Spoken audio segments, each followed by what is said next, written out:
Hello everyone. तो हम tissue chapter discuss कर रहे थे जिसमें कि हम एनिमल टिश्यू को समझ रहे थे। हमने जाना कि एनिमल की बॉडी में 4 टाइप के टिश्यूज़ पाए जाते हैं: epithelial tissue, connective tissue, muscular tissue और नर्वस टिश्यू। जिसमें कि हमने एपिथेलियल टिश्यू को डिस्कस कर लिया है डिटेल में, कनेक्टिव टिश्यू भी देख लिया। अब बारी है मस्कुलर टिश्यू की। मस्कुलर टिश्यू का काम होता है मूवमेंट एंड लोकोमोशन। किसी भी एनिमल की बॉडी में कोई भी मूवमेंट होती है वो सिर्फ और सिर्फ मस्कुलर टिश्यू की वजह से ही होती है। कोई एनिमल अपने बॉडी के किसी भी पार्ट को मूव करता है ना, मूव करवा पाता है, वो मस्कुलर टिश्यू की वजह से ही करवा पाता है।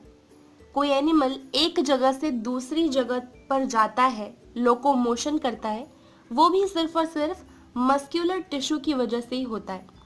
तो मस्कुलर टिश्यू का काम है movement and locomotion. This muscular tissue is made up of muscle cells. Muscular tissue muscle cells से बना होता है, या फिर आप इनका दूसरा नाम भी पुकार सकते हैं, विच इज मसल फाइबर्स। और इन मसल सेल्स के पास एक ऐसा प्रोटीन होता है जो कंट्रैक्ट हो सके और रिलैक्स हो सके। इसी कंट्रैक्शन और रिलैक्सेशन की वजह से एनिमल का कोई भी बॉडी पार्ट मूव कर पाता है। तो हमें ये चीज़ समझ आ गई कि मसल सेल्स कंट्रैक्ट होते हैं, रिलैक्स होते हैं, जिसकी वजह से लोकोमोशन या मूवमेंट होता है किसी भी एनिमल की बॉडी में। ठीक है। अब मस्कुलर टिश्यू के अंदर भी डिविजन्स हैं। मस्कुलर टिश्यू के अंदर 3 टाइप के मसल्स होते हैं। पहला आता है आपके पास स्ट्रिएटेड मसल्स, दूसरा है smooth muscles and the third one is cardiac muscles. Animal की बॉडी में 3 टाइप के मसल्स पाए जाते हैं। इन तीनों का काम ही मूवमेंट है, लेकिन इनके स्ट्रक्चर में थोड़ा थोड़ा फर्क है। स्ट्रिएटेड मसल्स को आप स्ट्रिप्ड मसल्स भी बोल सकते हैं, स्केलेटल मसल्स भी बोल सकते हैं, या फिर वॉलेंट्री भी बोल सकते हैं। स्ट्रिप्ड इसलिए क्योंकि स्ट्रिएटेड मसल्स को अगर आप ऑब्जर्व करते हैं तो आप ये पाएंगे कि ये मसल्स डार्क और लाइट बैंड्स शो करते हैं। एक थोड़ा डार्क बैंड होगा, एक थोड़ा लाइट, एक थोड़ा डार्क, एक थोड़ा लाइट इनके ऊपर। इस वजह से इन्हें स्ट्रिप्ड मसल्स भी बोलते हैं हम, बिकॉज दे शो स्ट्रिएशंस और बैंड्स। इन्हें स्केलेटल इसलिए बोलते हैं because these muscles are connected with bones and they are responsible to give our body a proper structure. ठीक है, इस वजह से इन्हें हम स्केलेटल भी बोल सकते हैं। और वॉलेंट्री इसलिए because these muscles are under our control. Striated muscles तभी मूव करेंगे जब हम चाहेंगे। जैसे आपके हैंड्स, आप अपनी मर्जी से अपने हैंड्स को मूव करवा सकते हो ना, अपने लेग्स को अपनी मर्जी से मूव करा सकते हो, तो इसलिए हम इन्हें वॉलेंट्री भी कह सकते हैं। अगर स्ट्रिएटेड मसल्स के सेल्स की बात करें तो ये सेल लॉन्ग होते हैं, सिलेंड्रिकल होते हैं, अनब्रांच्ड होते हैं और मल्टी न्यूक्लिएटेड होते हैं। मतलब कि एक ही सेल में काफ़ी सारे न्यूक्लियस पाए जाएंगे। एक और बार बोलती हूँ, these cells are long, cylindrical, unbranched and are multinucleated. ये मसल्स हमारी लिम्ब्स में, मतलब हमारे बाइसेप्स में, ट्राइसेप्स में, हमारी फेस में, हमारे नेक में, टंग में पाए जाते हैं। इन सभी पार्ट्स को हम अपनी मर्जी से मूव करवा सकते हैं, राइट।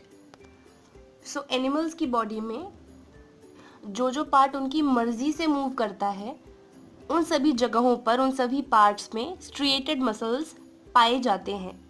इन मसल्स के सेल्स लॉन्ग होते हैं, सिलेंड्रिकल होते हैं, अनब्रांच्ड होते हैं और मल्टी न्यूक्लिएटेड होते हैं। ठीक है। अगर स्ट्रिएटेड मसल्स के बारे में आपको कुछ पूछेगा कि इनकी खासियत बताओ, तो you have to write these 4 things. Cells are long, cylindrical, multinucleated and unbranched. Clear? अच्छा, अगर मैं स्मूथ मसल्स की बात करूं, इनको आप अनस्ट्रिएटेड भी बोल सकते हैं और इनवॉलेंट्री भी बोल सकते हैं। अब आप खुद सोचें कि इन्हें अनस्ट्रिएटेड और इनवॉलेंट्री क्यों बोलते हैं। बिकॉज दे आर स्मूथ, ये कोई स्ट्रिप्शंस शो नहीं करते। इनवॉलेंट्री इसलिए because they are not under our control. ये ऐसे मसल्स हैं जो हमारी मर्जी के बिना ही मूव करते हैं। अगर हम चाहें तो भी हम इनकी मूवमेंट को कंट्रोल नहीं कर सकते। इसको एक एग्जाम्पल के साथ समझते हैं। मान लो आपने अपना खाना खाया, ठीक है, और आपने उस निवाले को गटक लिया, है ना। गटकने के बाद माउथ से कहाँ जाता है वो, आपके ईसोफेगस से होते होते स्टमक में। तो एक बार अगर वो खाना आपके ईसोफेगस में एंटर कर गया तो फिर आप उसको कंट्रोल नहीं कर सकते हो, उसकी मूवमेंट को। खुद सोचो, अगर आप चाहोगे कि आपका खाना उसी ईसोफेगस में या फूड पाइप में रुक जाए तो वो रुक जाएगा क्या? नहीं ना। ये ऐसे मसल्स हैं जिनके ऊपर आपका कोई कंट्रोल नहीं है, इसलिए इन्हें हम इनवॉलेंट्री भी कहते हैं। इन मसल्स के सेल्स में आपको कोई भी डार्क और लाइट बैंड्स नहीं नज़र आते, कोई स्ट्रिप्शंस नहीं नज़र आती, इस वजह से हम इन्हें स्मूथ मसल्स भी बोलते हैं, ठीक है। अगर स्मूथ मसल्स के सेल्स की बात करूं तो इनके सेल्स की शेप होती है spindle, like this is spindle shape. Spindle मतलब ऐसी शेप जिसमें एंड्स पॉइंटेड हो। देखो आप यहाँ पर एंड्स पॉइंटेड है ना इस सेल के। स्मूथ मसल के सेल्स स्पिंडल शेप के होते हैं। They are unbranched, uninucleated. Smooth muscles के सेल्स में सिर्फ एक ही न्यूक्लियस होता है हर एक सेल के पास। ये अनब्रांच्ड होते हैं, स्पिंडल शेप के होते हैं और इनके ऊपर हमारा कोई कंट्रोल नहीं होता।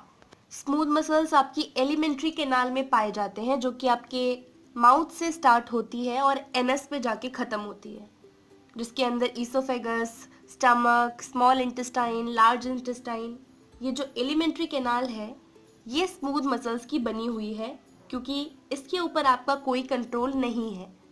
हमारे यूरेटर में, यूरोजेनिटल डक्ट्स में, आईज की आइरिस में, यहाँ पर स्मूथ मसल्स पाए जाते हैं। स्मूथ मसल्स रैपिडली कंट्रैक्ट और रिलैक्स नहीं होते, मतलब एकदम से एक कंट्रैक्शन और रिलैक्सेशन शो नहीं करते।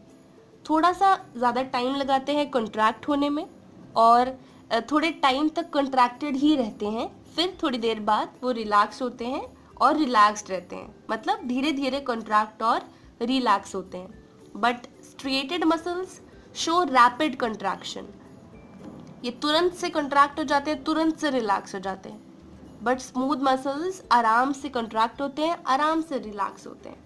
अच्छा, ये बात हो गई स्मूथ मसल्स की। अब आगे देखते हैं कार्डियक मसल्स। कार्डियक मसल्स सिर्फ और सिर्फ हार्ट में पाए जाते हैं। ये मसल्स रैपिडली कंट्रैक्ट और रिलैक्स होते हैं और थ्रू आउट द लाइफ ये कंट्रैक्ट रिलैक्स होते रहते हैं बिना थके।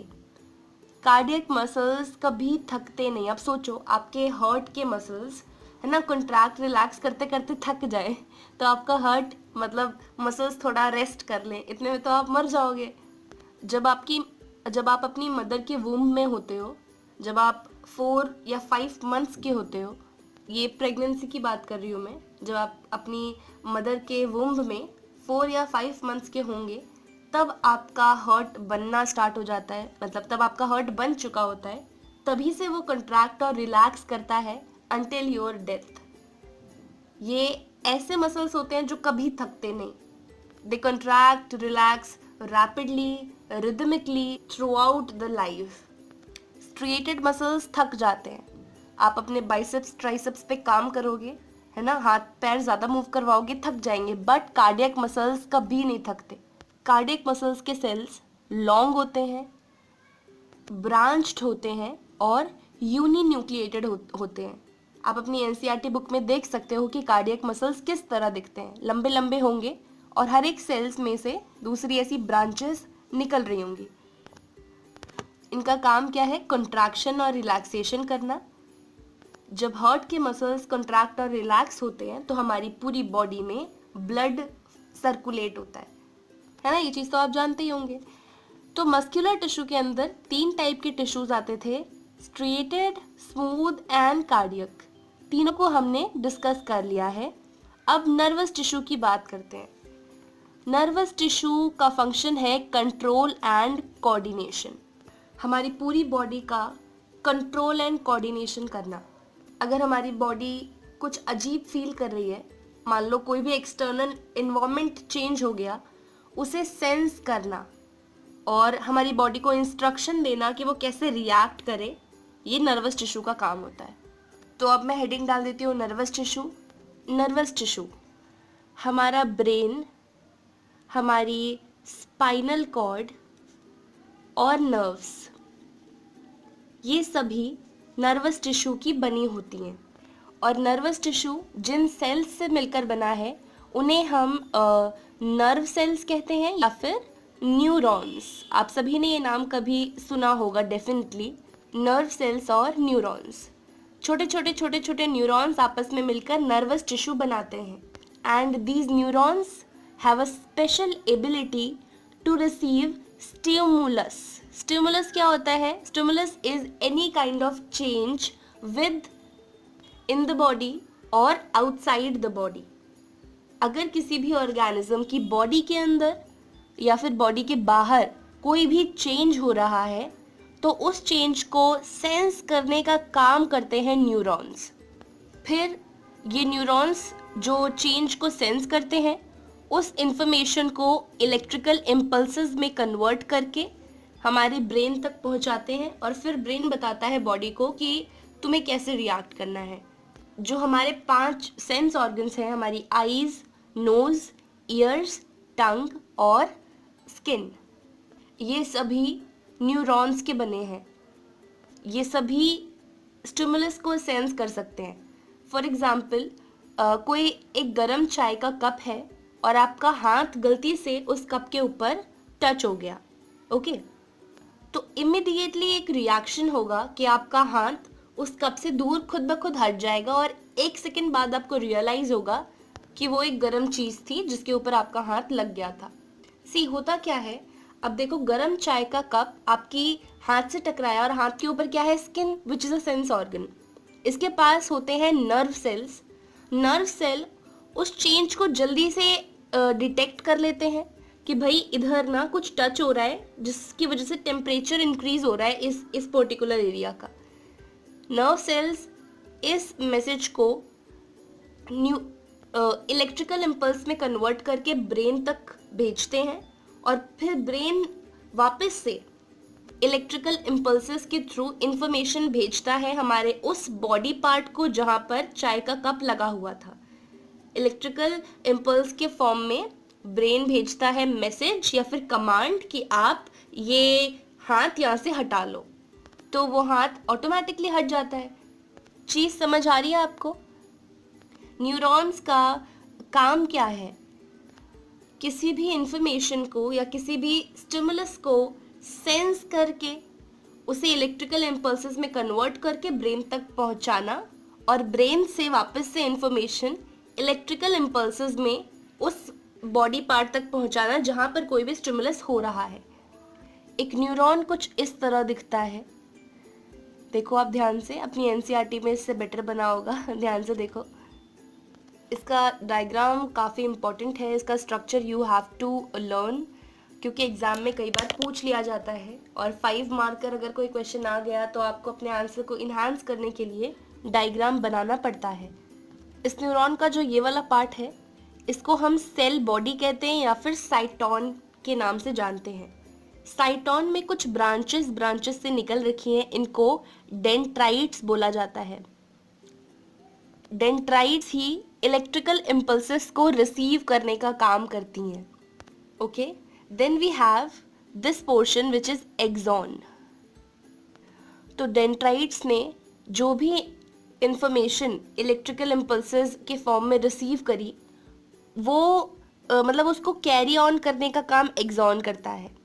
ठीक है। फिर एक्सॉन जहाँ पर ख़त्म होता है वहाँ पर कुछ ऐसे ऐसे स्ट्रक्चर्स नज़र आते हैं जिन्हें बोला जाता है नर्व एंडिंग्स। नर्व एंडिंग्स, ये नर्व एंडिंग्स इलेक्ट्रिकल इम्पल्स को नर्व सेल से या न्यूरॉन से दूर लेकर जाती है। अब क्या होगा, ऐसा ही एक और न्यूरॉन इसके जस्ट नीचे प्रेजेंट होगा, इसके जस्ट नीचे। ठीक है, तो क्या होगा, यहाँ से डेंड्राइट्स ने, मतलब इससे ऊपर एक और ऐसा प्रेजेंट होगा, वहाँ से इंफॉर्मेशन आ रही थी, उस इंफॉर्मेशन को डेंड्राइट ने लिया, है ना, सेल बॉडी में लिया और एक्सॉन के थ्रू आगे आगे आगे आगे ट्रांसमिट किया। नर्व एंडिंग्स पे वो मैसेज खत्म हो गया। इसके नीचे जस्ट एक ऐसा न्यूरॉन और है जिसकी डेंड्राइट्स ने वापस से इस सेल के छोड़े हुए सिग्नल को रिसीव कर लिया। फिर ऐसे एक के बाद एक के बाद एक के बाद एक न्यूरॉन से होते होते होते होते मैसेज ट्रांसमिट होते जाता है जहाँ पर भी उसे होना होता है, या तो ब्रेन तक पहुँचेगा या फिर ब्रेन से किसी भी बॉडी पार्ट तक। तो इन न्यूरॉन्स की वजह से ही कोई भी मैसेज इलेक्ट्रिकल इम्पल्स के फॉर्म में हमारे ब्रेन तक जाता है या फिर ब्रेन से किसी बॉडी पार्ट तक। ठीक है, तो ये था नर्वस टिश्यू, जिसकी सबसे छोटी यूनिट है न्यूरॉन। न्यूरॉन के बारे में हमने पढ़ लिया है। नर्वस टिश्यू क्या करते हैं वो भी हमने देख लिया है। स्टिमुलस को रिसीव करते हैं और उसके अगेंस्ट रिएक्ट करते हैं, सिंपल सा काम है। और ये हमारा था लास्ट टॉपिक। इसी के साथ हमारा एनिमल टिश्यू पूरा खत्म हो गया और टिश्यू चैप्टर भी पूरा खत्म हो गया। पूरे टिश्यू चैप्टर को 4 पार्ट्स में हमने पढ़ा है, part 1, part 2, part 3, part 4, 4 videos ही हैं। पूरा चैप्टर खत्म हो जाएगा इन डिटेल, जिसमें हमने एक एक चीज़ को कवर किया है बहुत ध्यान से। तो ये वीडियो यहीं ख़त्म होता है, इसको यहीं तक रखते हैं। आपसे मिलेंगे आगे आने वाले वीडियोस में इस चैप्टर के इम्पॉर्टेंट क्वेश्चंस के साथ और अपने नए चैप्टर्स के साथ। अगर आपको कोई भी डाउट आता है, जो भी टॉपिक मैंने समझाया उसमें कुछ समझ नहीं आया, उसे कमेंट सेक्शन में बेझिझक पूछें। सो मिलेंगे आगे आने वाले वीडियोस में।